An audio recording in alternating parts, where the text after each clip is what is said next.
So hi దోస్తులు, welcome to my YouTube channel guys. So ఈరోజు అయితే చూసారు కదా, తమిళ చూసి ఉంటారు కదా. సో అది అన్నమాట ముచ్చట.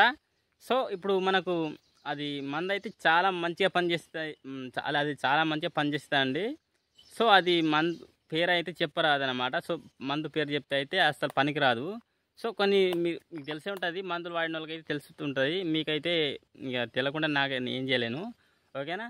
సో ఇప్పుడు ఆ మందు మీరు చూసి మీరే మనసులో అనుకోవాలి, లేకుండా మీరు అనుకున్న దాని పేరు ఓకే, ఏం పర్లేదు. కానీ విధతోడు అనేది మీకు మందు ఇచ్చేటోడు ఉంటారు కదా. సో ఆయన మీ దాని పేరు అయితే చెప్పి ఇవ్వద్దు అనమాట, ఓకేనా. సలహా ఇవ్వద్దు, ఓకే. సో ఆ మందు చాలా మంచిగా పనిచేస్తుంది అండి.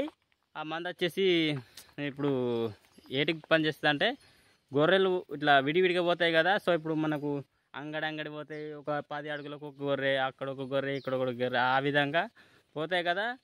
సో అవిటికి పోకుండా అయితే ఈ మందు అనమాట గుంపుగా ఉంటాయి.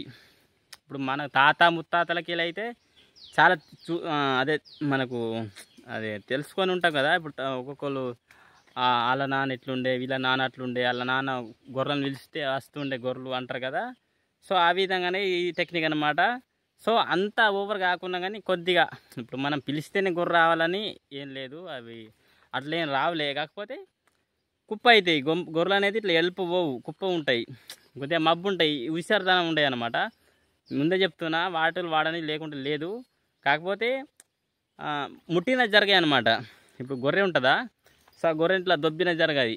అది నువ్వే కానీ, మందే కానీ, దొంగోడు కానీ, పగోడు కానీ, ఎవడైనా కానీ, సో అది ముట్టితే జరగదన్నమాట, అంత మబ్బుకు పారుతుంది అనమాట. సో మీకు మళ్ళీ వాడితే కొంత ఇబ్బంది కూడా ఉంటుంది. అందుకే ముందే చెప్తున్నాను, ఈ విధంగా అయితే ఉంటుంది. గొర్రెలు అయితే మబ్బు అంటే మంచిగానే ఉంటాయి. గొర్రెలు మేస్తాయి, బలిసే తీరు బలుస్తాయి అనుకోండి, మంచిగా ఉంటాయి, నున్నగానే ఉంటాయి. కాకపోతే ఉసిరిదనం ఉంటాయి, ఇట్లా చంగ ఎగురు కానీ, చెవులు నిక్కబెట్టి పిరికి అనేది మొత్తం పోతుంది, మబ్బుతనం వస్తుంది.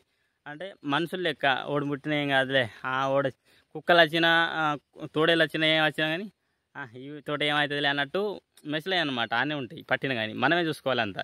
ఎందుకంటే గుంపు అవుతాయి, గుంపుల మీద మనం చూసుకోవాలి, మనం కాపాడుకోవాలి, ఓకేనా. సో మరి ఆ మందుకి ఇక్కడ ఇస్తున్నా చూడండి, ఇది అన్నమాట ఆ మందు.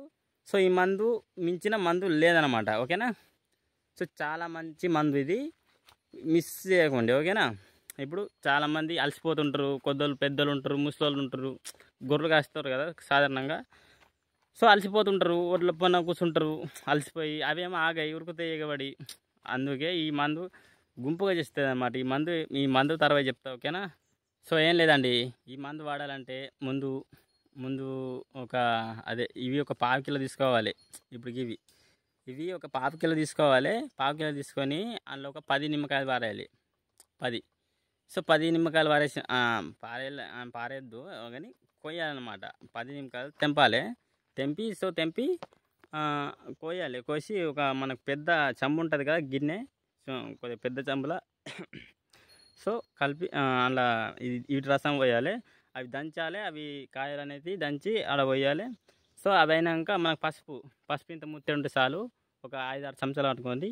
సో అది వేయండి, అది వేసి మిక్సింగ్ చేయండి. మిక్సింగ్ చేసి భూజారం రోజు మంచిగా యాదించుకోండి. వాడనోళ్ళు ఏం లేదులే, ఓకేనా.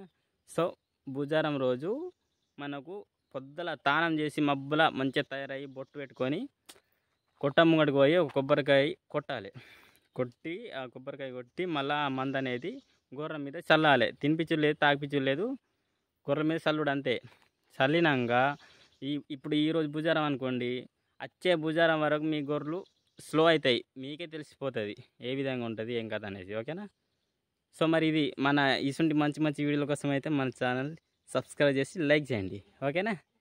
మరి నేను మీ నాగరాజు ఉంటా, బాయ్.